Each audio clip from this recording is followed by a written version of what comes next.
All right, guys. I gotta see if I'm actually live.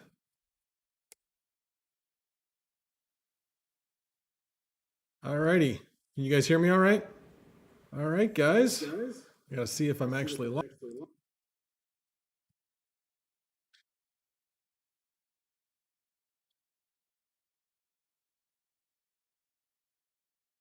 I think I'll wait for a few more people to come. I think some people are going to be coming over from Savage Minds stream.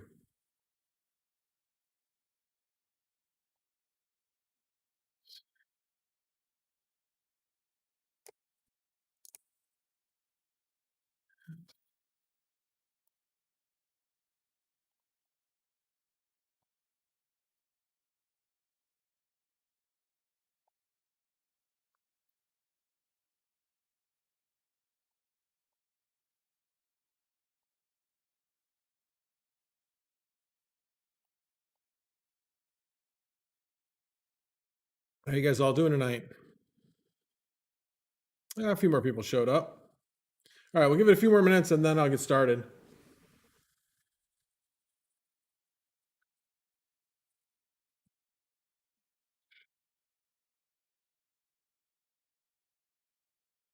Can you guys hear me okay?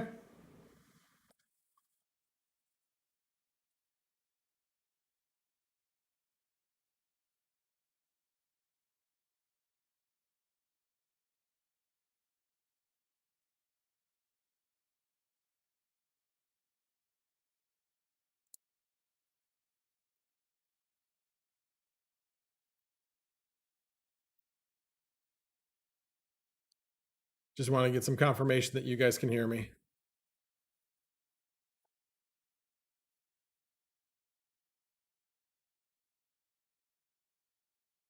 Okay, cool. Thanks, honey. That's my wife. All righty. Well, people will come in. Let me give a brief overview of 1559 while other people are coming in. So I see that Savage is still streaming. But basically, 1559 is EIP Ethereum improvement project that will improve the user experience for the fee environment for Ethereum. So right now with gas fees, it's very hard to predict when you're trying to make a transaction. And what they're trying to do is make it more predictable, not lower, not raise, just make them more predictable, not even more consistent. They still will have the ability to go up and down very, very quickly. In fact, they could actually be more volatile, but be more accurate to the actual demand in the system as opposed to staying artificially high because people feel like they need to actually do high gas fees. But so it'll react much quicker. So again, it makes them more predictable. So people will be able to more accurately and be able to put a transaction through with the confidence that it'll go through at the gas fees that they put through. So obviously for miners, their problem with this is that all these fees we've been able to gather is that it's going to burn all those fees. So that's basically what people don't want, is all of the fees being burned and not paid to miners. That's what the miners have a problem with. So the reason why these fees need to get burnt is because of security. So with a auction system, the miners shouldn't say can't. It's much harder for them to influence the gas fees for them to profit more in an auction format. But when you're talking about moving to EIP 1559, in order to make it predictable, it's a calculation. So that calculation will be predictable, which is what they're trying to accomplish. But that also means that miners could game the system. They could artificially put empty transactions into their block in order to fill their block to drive up the base fee to collect more of those base fees. So that's the reason why there needs to be this fee burn. It's not anything new. There's other cryptocurrencies that have a fee burn as well. So it's not really anything new to cryptocurrency. Obviously, as a miner, we don't want that. So there's been a lot of discussions regarding what 1559, not only what it means to miners and the fact that miners aren't happy about it, but what it means to Ethereum as a whole and what the consequences could be. Because when right now, if you take the current, let's take today out of it, because today was obviously a little crazy, but the gas fees have generally been around, the total reward has been around 4. So it's been double the block reward. So the block reward is 2. The fees have added another 2 on average. So basically, given where we are today, and when they implement this in July, which is when they're saying that they're looking to implement this, it will not be the same as it is today. Ethereum will be a different value. We don't know whether it's going to be smaller or bigger. And the gas fees will be different. The hash rate will be different, probably much higher. So there's so many different things that we can't predict as to what it's going to be in July when this thing actually goes into effect. So that's the challenge of it all.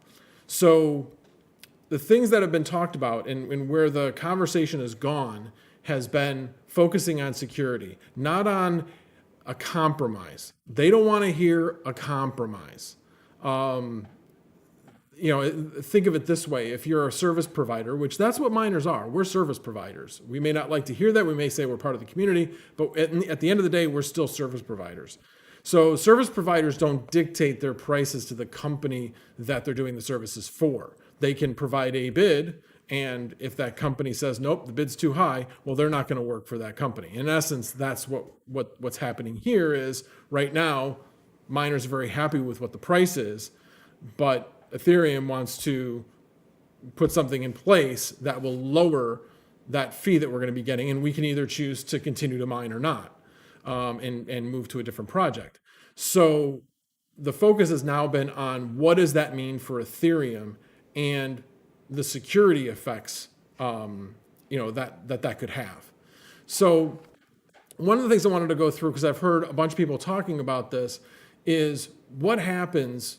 Let's just say EIP 1559, Ethereum all-core dev team basically decides, nope, we heard you, we're not going to do anything, we're just going to implement it as is. So if that happens, we get to July, let's just say everything's about similar to the way it is right now, and the reward is halved. What's going to happen? And so this is where there's a lot of discussion as to what's going to happen, and predicting that will help us to understand what the actual security risks are. So there's a couple different things I've been thinking about based on some other conversations I've heard. So first off, one of the things that's been threatened by miners is, well, we'll just form our own chain. Well, it's really not that simple. So in the current fork that we have, there is an Ice Age difficulty bomb that's in the code, which means in July, sometime before the London or after the London fork is when they're getting the London fork in place before the difficulty bomb would go off. But this difficulty bomb basically raises the difficulty artificially, so it's not just based on hash rate, and it continues to rise to where it's not worth it to mine anymore. So thinking that miners and mining pools can continue on the current chain and just basically create, an Ethereum Classic 2, for instance, is not possible unless we would create our own dev team, create our own fork off of that, because this is all public code. If somebody put their mind to it, they could create their own fork and remove the difficulty bomb. But that would be what would have to go into place. I think the reality of that is pretty slim. There's been a lot of trouble getting to the point where we are as organized as we are now.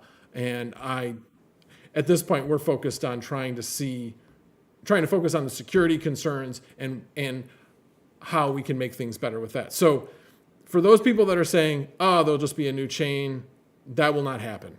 That's my prediction. That's my opinion. But again, if it were to happen, that means there would need to be a new dev team to remove that difficulty bomb from.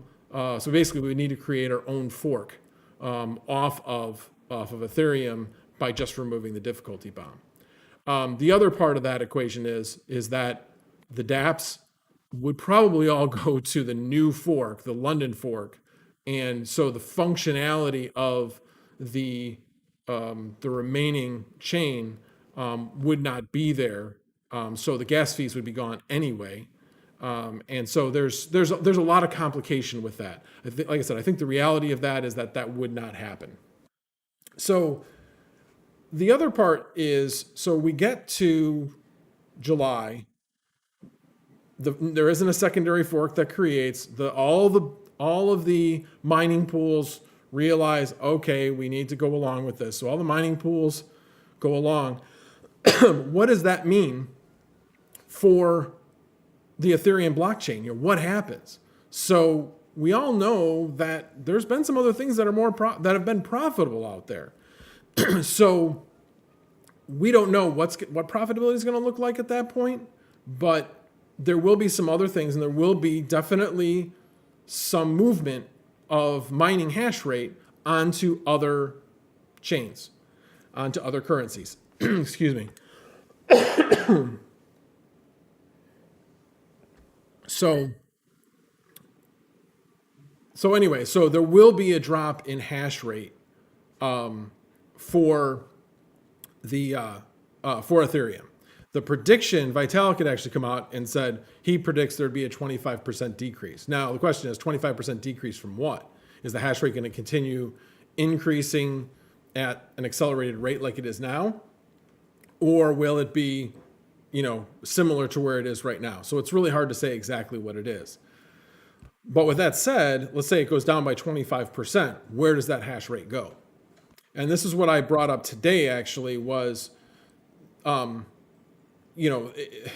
miners are going to be in a state of mind. Certainly, a certain percentage of miners are going to be in a place where they're going to be like, where do I go to make as much money as I can? And hey, and a side note, if there's a way that we can stick it to Ethereum while doing it, hey, great. So I honestly think NiceHash is in a great position right now, or any other rental mining operation, because the biggest concern with decreasing the hash rate is the fact that it increases the probability of a 51% attack. So now if the Ethereum dev group is like, well, what is the necessary hash rate in order to fend off a 51% attack? And that really can't be answered because it's not a finite number. You have a capacity of hash rate out there that is growing because more and more people are getting into mining because it is so profitable. So, if you have, say, 100 service providers, and then because it's profitable, you get 1,000 service providers, and then all of a sudden 25% of those people go away because the profitability comes back down. Well, where are those 25% going to go? Are they just going to go back to their old jobs? Probably not. They're in a new industry. They're going to try to find a job and try to find out what they can do. So that 25% is going to find somewhere else to go. In this case, they're going to find somewhere else to go to mine. So, like I said, it's not I've heard a lot of people say well, how much hash rate do we really need? Does it need to be 200 terahash, 300 terahash? It's not a finite number. It is a number that is high enough so that it prevents a 51% attack. So I see that if 25, 35% of the hash rate moves from Ethereum, a large percentage of that, because at that point there's going to be a flushing out and there's going to be a lot of ups and downs as far as what's most profitable. So what are people going to do? They're going to switch to a profit switching miner in order to stay with what's the most profitable. At least that will be the thought. So in most of those types of systems, well, I shouldn't say the most popular type of system, NiceHash, is a profit switching miner, and somebody could come in, bid up a little bit on Ethereum, the rental hash rate on Ethereum, gobble it all up, and not only that, now it's the most profitable thing on NiceHash, and so it basically garners up the rest of their hash rate. So I think that's one of the real threats of, right now somebody had estimated that, and I don't remember who it was, and I don't even know how accurate it was, but the number that was thrown out there is 5% of all the hash rate is with nice hash. But I could see that easily growing to 5, 8, 10 times. Now, is that enough to get that 51% attack? Hard to really say. It's getting a heck of a lot closer, though. Will it be expensive? Sure, but there could be a whale out there that would decide, hey, I can do this, and it will be very profitable for me, and consequences be damned. We've seen it with ETC. Now, admittedly, that was a lot less expensive and a lot open to a lot more people because it was less expensive. But we've seen people do it on Ethereum, on ETH hash, so people already know how to do it. So the biggest concern right now is the security piece of it. So going through that, let's back up and say, what do we think is going to happen? What's being looked at? So there's a couple of different options that are being looked at right now. So the first option is ice smoothing. So that's what they call it.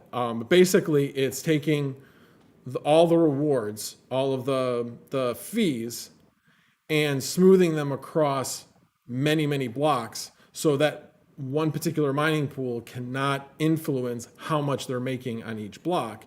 It will be spread out. So taking away that motivation. Does it completely take away that motivation? No, it doesn't. So I will say, I'm not totally sure exactly how it will all work, but I know that there's some smarter people than me that are looking at it to see if they can make it so that it is a more bulletproof implementation of it. So, and then the other one, which I think this one is the one that's gained a little bit more support from the Ethereum devs, is raising the block reward. It's more predictable, and they can set that a lot easier, and it's a lot easier for them to implement than it is the ice smoothing. So I see that is the path of least resistance, but at the same time, we still have to prove that there is a security risk when they go ahead and do 1559. So I know there's one other point, but I can't think of what it is right now. Maybe I'll think about it a little later, but definitely want to see if I can take some of your questions. Let me see if anybody's asked any questions at this point.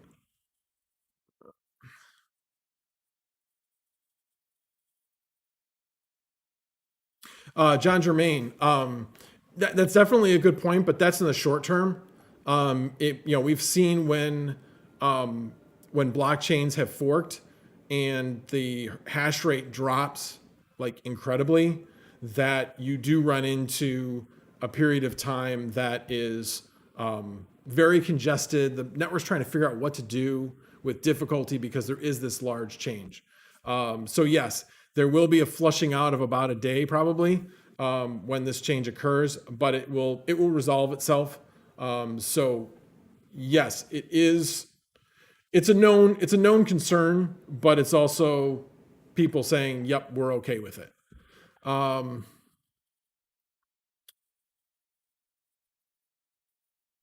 Let's see.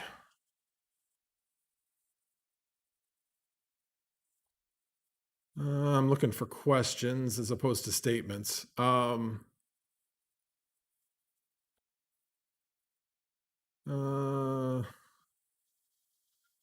Pocket change. I'm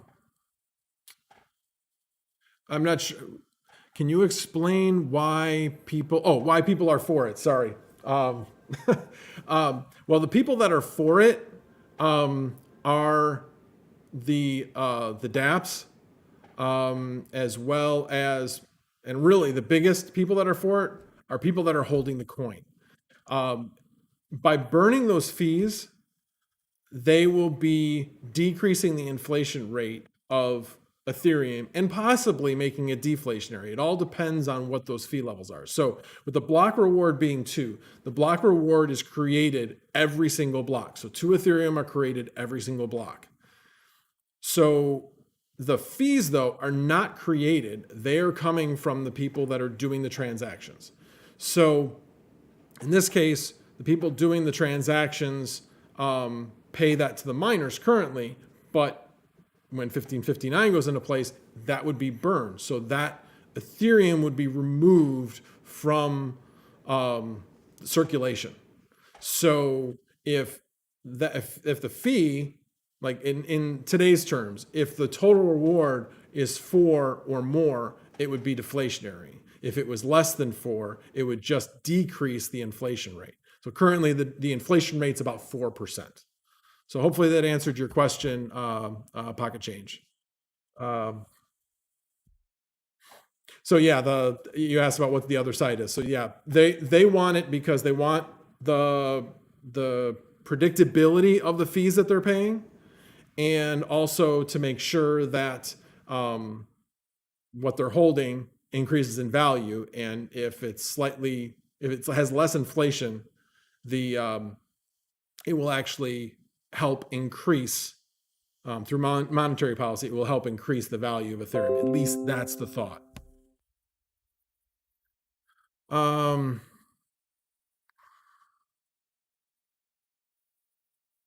Yeah, so sometimes when you go to send it, especially if you send it on like Sunday night, excuse me, guys, I got a little bit tickle in my nose here. So if you send on Sunday night, fees are usually lower on Sunday night, Saturday night and Sunday night. Sometimes one's less than a little bit less than the other, but in general, those are the two lowest fee times. So yes, there are times where it's very easy, and there are tools out there to help make it more to help you predict what the fees are going to be. There's like Gas Now, and there's a couple of them. You just need to search for them. But there are a couple of them out there. In fact, actually, I do have a couple of them up. So there's, gasnow.org, and there's ethgasstation.info is another one.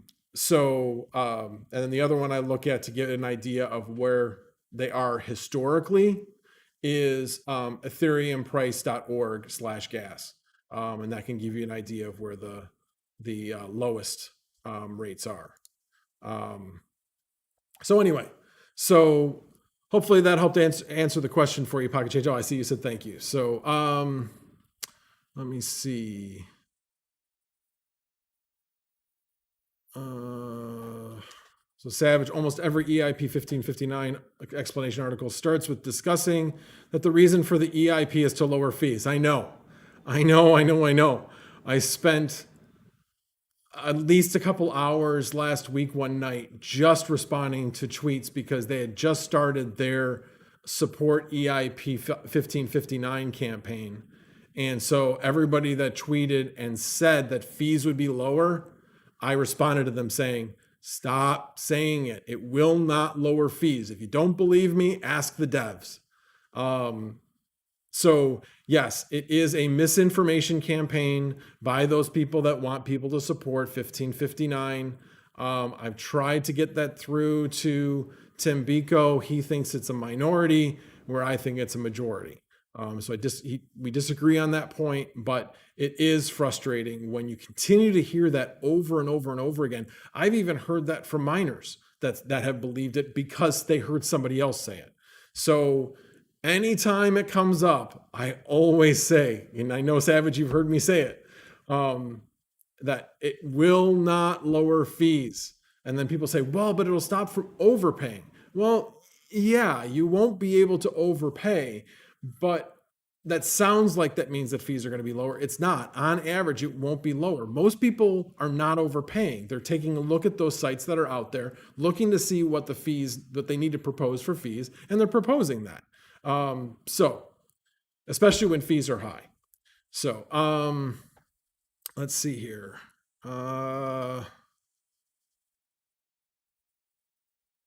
Yes. Exactly what Chan said, and it's better investor experience because they know what to expect. It's just easier for them to process the transaction because they know exactly, as opposed to looking at some other website to figure it out. All they'll have to do is look in, Uniswap or MetaMask or wherever they're doing their trade and be able to see it there.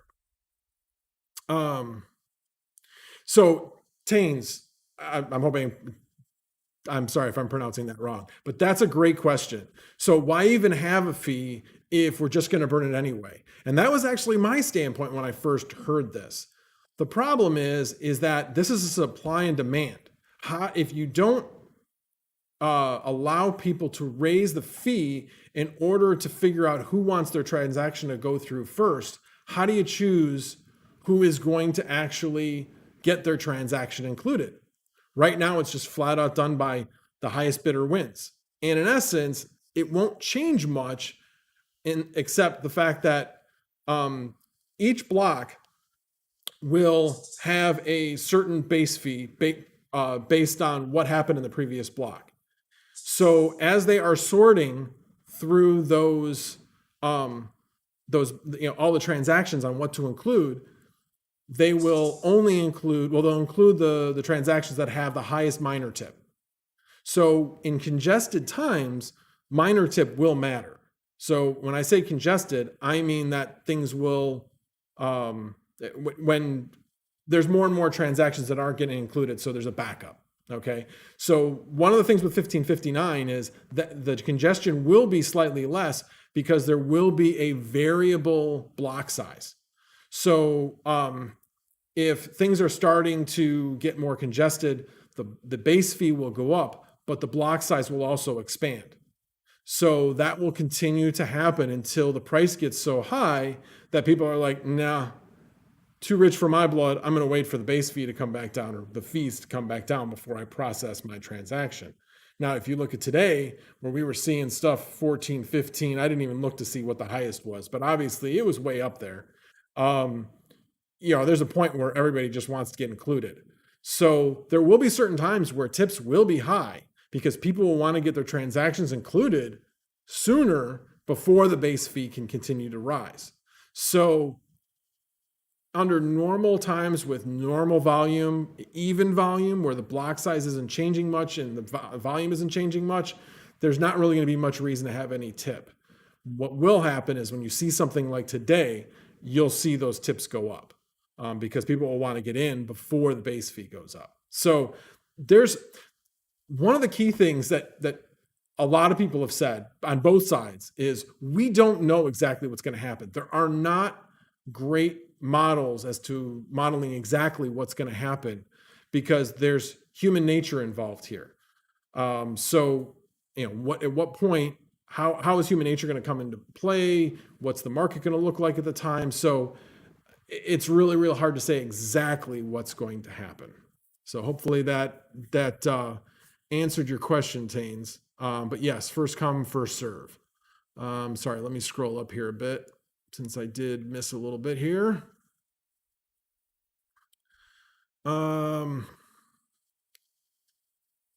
True. I mean, obviously, if the price of ETH goes up, yeah, but at the same time, the price of ETH goes up, but where does the hash rate go? If the hash rate goes up the same amount, we're where we are today. And so I'm at about 850 mega hash. I'm making about $100 a day. Then that means I go down to 50. It'll still be cut in half. So that's why I said there's a lot of different variables here, and it all depends on what those variables are. I mean, if we're at 3,500 and nobody can get GPUs, so the hash rate stops growing, and we're at 3,500, yeah, Ethereum is probably still going to be the most profitable thing out there, and we really don't have much to worry about. So that's why I said it's impossible to predict where we're going to be in July. If we could flip a switch, and I know that there was actually somebody that said this today, was what would it take to include 1559 in the Berlin block? So I know somebody's looking at it. I don't think it's likely, but they realize that the sooner they can flip this switch, and it's not trying to rush because of miners, it's because the longer you wait, the more unknown the situation is. What is the economy like? What's the Ethereum economy like at that point? So planning for that 3 to 4 months in advance is a losing battle, really. Let's see. Okay. So sorry. Yeah, lowering fees is everybody who has looked at this that has programmed it has said it will not lower fees, and I trust them. If they could say, if the ETH devs could say this is going to lower fees, there would be no obstacle in the way that miners could do to make this not happen. There would be nothing. But because they can't say that, and they've told people, anybody that asks them, they also say it doesn't lower fees. So yeah, anybody that says it's going to lower fees, it is not going to bring down fees. Let's see. Scrolling down here.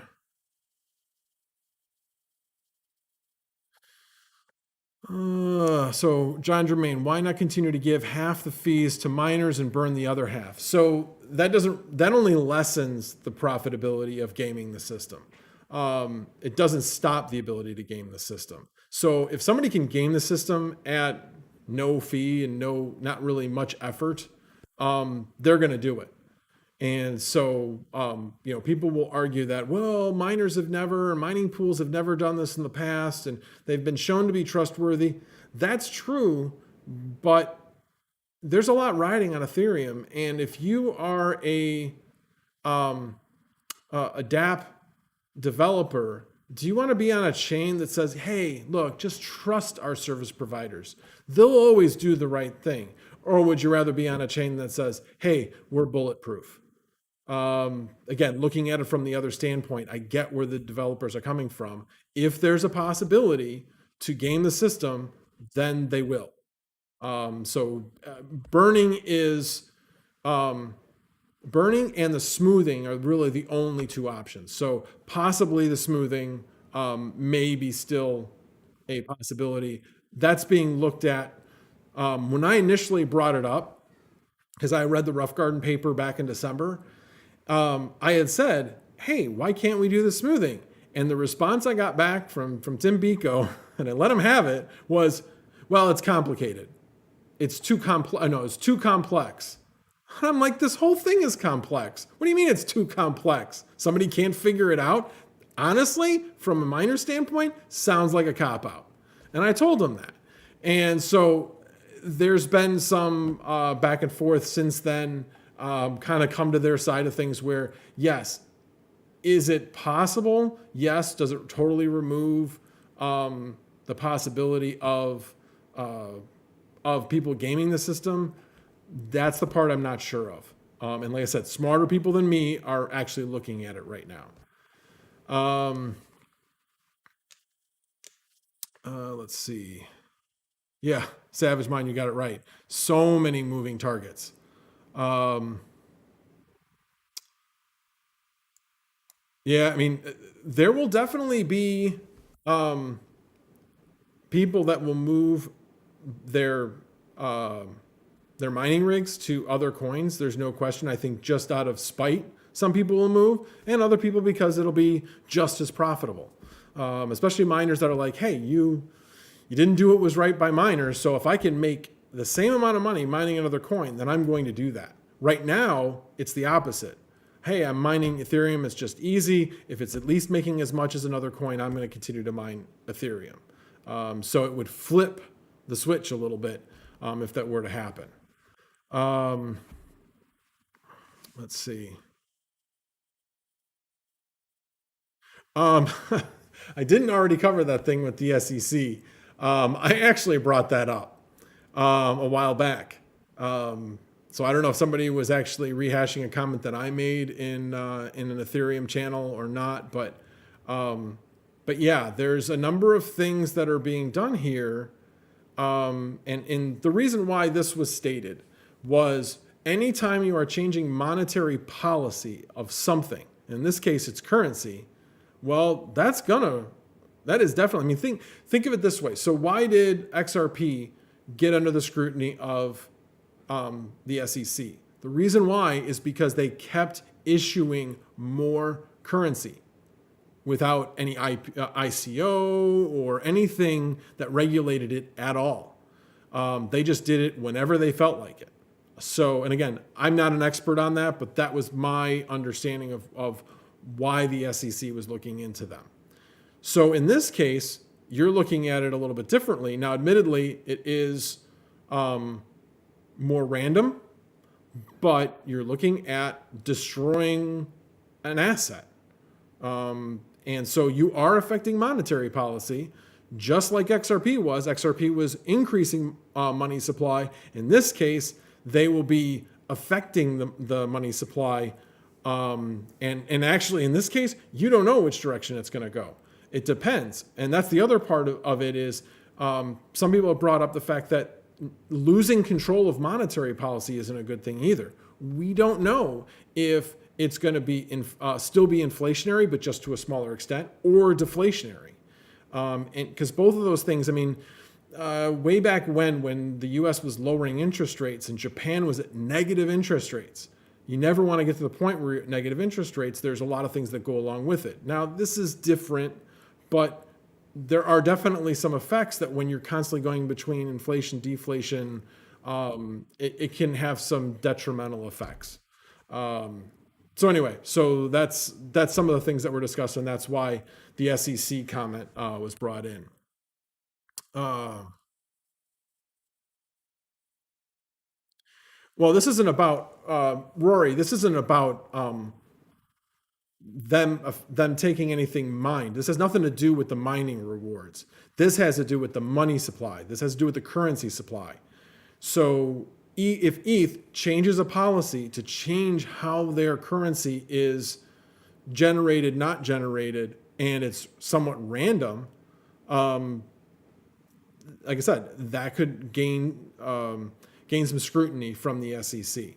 So it has nothing to do with the mining reward specifically. It has to do with the burning of fees and how that affects the money supply, and in essence, influencing the value of the currency. So I've looked at this a little bit more, and because it's random and not directly influenced by anyone in particular, and it's done via a calculation, I don't think it's actually going to be something that the SEC would look into. I've learned a lot more since I brought that up, so I don't really think that's going to be an issue. But who can say for sure? I mean, they're obviously expanding their scope into cryptocurrencies as it becomes more and more mainstream. Are you asking Wigsack? Are you saying who wrote the EIP? If that's the case, it was actually originally proposed by Vitalik Buterin. And then it was actually written by a guy named Eric, along with a few other people. But Eric's, I believe, was the main, I think Eric Carroll, I think. I think he was the main author of the EIP. And the EIP was written when miners wouldn't have contested it. So when people say, oh, well, this is being done because, no, not really, because they had proposed this way before fees became real. We didn't really start getting any significant amount of fees until like last June or July. Well, they wrote the final the initial EIP. It was originally in somebody's mind, Vitalik's mind, and there was a lot of talk about it, but the actual initial EIP got written in March of 2020, before all these fees became Conroe. Okay, thank you, Eric Conroe. So anyway, again, it's a little disingenuous to say they wrote this to screw the miners. That is not the case at all. They wrote this before this was ever going to be an issue, and they were trying actually to get ahead of this by having this come out before fees became an issue, and it just kept getting delayed because it wasn't an issue. So, and that's actually where I have the problem with the security issue here is there is a lot of people saying, well, let's just see what happens. Well, what are the consequences? What happens if Ethereum gets 51% attacked? I certainly don't want to be holding Ethereum if that was to happen. So getting out ahead of it and spending a little bit more in block rewards or having a little bit more inflation with block rewards for miners honestly, it's cheap insurance. I really don't understand how people want to split hairs over over security. So that's big thing that Bitsby Trippin is talking about, and he's really hammering that home very, very well, much better than I can. So I think that's really where this is going to come down to, is if they believe that they can get away with it this way and not have any risk, and then I guess we'll just see if that's what's going to happen, or have either the L smoothing or a block reward increase. And then the question is, if we come down to the direction of a block reward increase, what is that increase going to look like? I think the last thing I heard from Bitsby Trippin is he was proposing raising the block reward from 2 to 3. And I honestly think that that's a pretty fair proposal. It'll be high enough that it will reduce the amount of hash rate that will move to something else, but still keep enough hash rate and a big enough piece of the pie of the entire hash rate out there for mining anything, and still keep it on Ethereum and still keep it the top dog out there. So, and again, that's as long as the value of Ethereum doesn't decrease significantly, but we're not assuming that it's going to decrease or increase when they make decisions now. They can't. They certainly can't make the assumption it's necessarily going to go up. Oh, and that, one of the other things that was brought up was, is EIP 1559 going to be in effect when with staking? And the answer to that is yes. But the big difference with staking is and this reminded me of my other point I wanted to make. Staking, they're going to increase the supply. So there's going to be a primary chain, and then there's going to be multiple secondary chains to expand the supply. They could actually do this in proof of work. They've just chosen to put their eggs in the basket of proof of stake for expanding supply. That is actually the biggest problem with Ethereum right now, is expanding supply. So honestly, instead of doing 1559, my opinion means nothing to them, but my opinion is that they should be concentrating on something to increase supply, even with proof of work. I think they're thinking that if they were to do that, it would be even harder to go to proof of stake. Right now, proof of stake is that like apple on the tree, that if we can get to that, then fees will go down. There would be no stopping proof of stake from getting overwhelming support because of the increase in supply.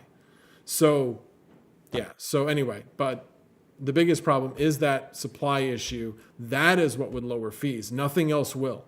But they're not even addressing that problem until you get to proof of stake. Well, guys, I've been talking for 45 minutes. This has been really long. Does anybody else have any more questions before I wrap this up? And thank you, everybody, for coming. 16, wow.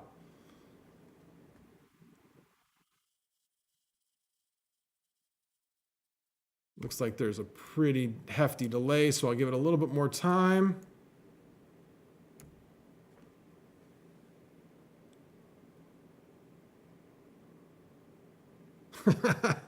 Big sec, I just saw your comment of why not let the miners have it instead of burning it so they can pay for the $4,000 for a 3090. Yeah, I like that, but yeah, that's they're not worried about paying for our GPUs.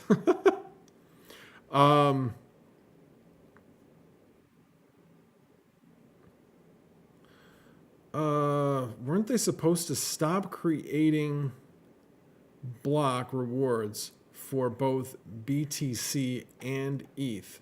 I haven't really gotten up to speed on BTC. I know eventually there is a hard ceiling on the amount of BTC that can be produced.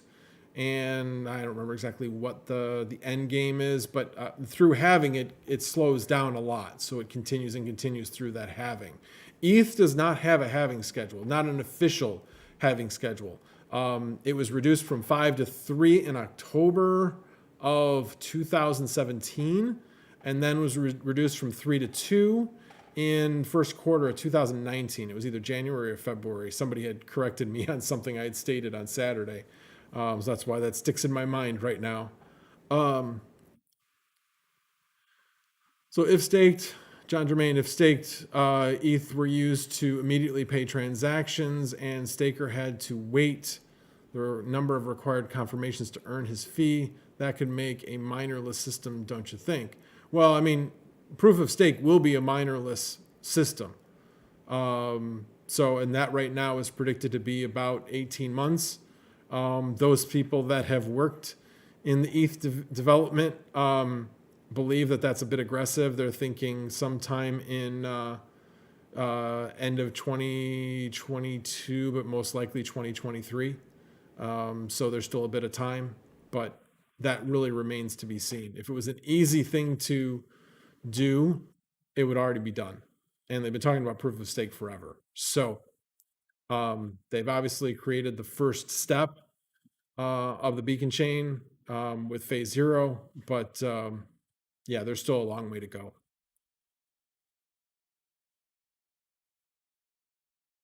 Yeah, there's Ethereum does not have a cap. There is no cap on the amount of Ethereum. BTC there is. That's to you, Rory. Dan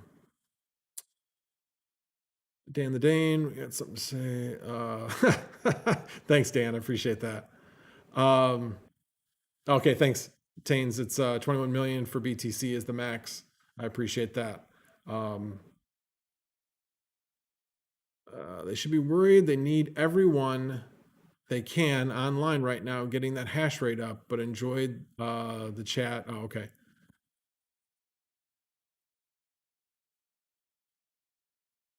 Yeah, definitely going to keep the fan spinning. So hopefully, I got a couple of orders for GPUs in right now. I am going to try to get a couple of 3060s to see what I can do with those. Probably be sharing some content on that as well. It was an interesting. So anybody who didn't catch DCA Adventure on Saturday night, Ogata Girl, Christy, I don't know her whole name.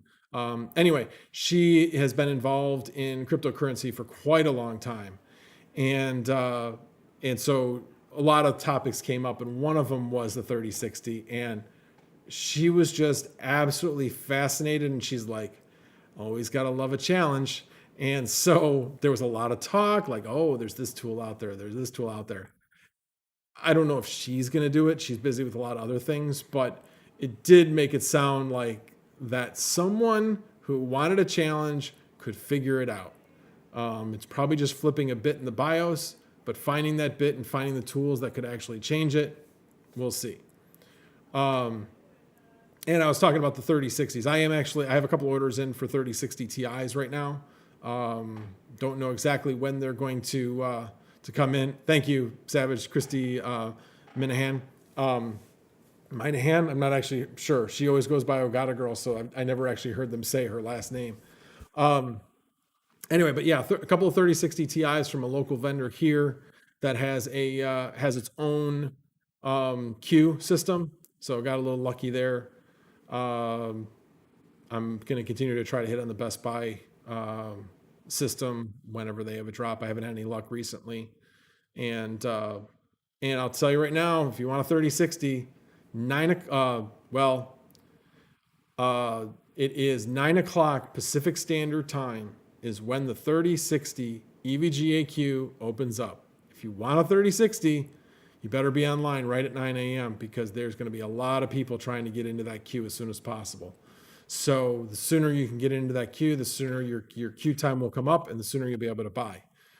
They did say that they would either be starting to fulfill that queue and this is, February 25th at 9 a.m. Pacific Standard Time. But yeah, if they said that later on that afternoon, most likely, or possibly on Friday, the 26th, they will start fulfilling those orders. So I'm going to try to get a few there if I can. Getting one for my son, actually. So, yeah, so hopefully I'll have another rig up here within the next 2 weeks is my goal. One of the 3060 Ti's is actually going to my daughter, so I'm putting one in her computer down at school, and then bringing the 1660 back and putting in a rig up here. So, okay, let's see if there was anything else before I let everybody go. Yeah, it'll be. I'm not sure if you're talking about the 3060 or if you're talking about um, post 1559. Yeah, there'll definitely be. There's definitely a lot of emotion around this thing. I'm trying to look at it objectively from both points of view, and that's what makes me really frustrated when I see people pushing one point of view over the other with false information. Would 1559 be good for Ethereum? Yes, it would have a good effect in the fact that it makes the fees more predictable and makes it more usable, has a better user experience. But put in place the way it is, security should be first and foremost. So therefore, I'm not for 1559 as it stands. So yeah, it'll be fun watching what they can do on the 3060. So, well, thank you guys all for coming. I really appreciate it. Put other questions you may have in the comments. I will be looking at those. May go live later on this week if more information comes up. I should actually, one more thing. I thought it was interesting. Son of a Tech said he was no longer going to be holding Ethereum. I wonder how many other miners or even other investors will start to take this view if this starts to get even more contentious. So that's the other part of it, and this is what I really try to tell the other side, and said, this is from a PR perspective, this isn't good for anybody. This isn't good for miners. This isn't good for investors. It's better that we come to some agreement. But they look at that as a bribe. So that seemed to fall on deaf ears. So anyway, we shall see what happens. Definitely tune in. On February 26th, February 26th is Thursday, right? Sorry, I was just getting that wrong, wasn't I? Oh, no, February 26th is Friday. That's when the EIP 1559 call is. 25th is the 3060 availability date.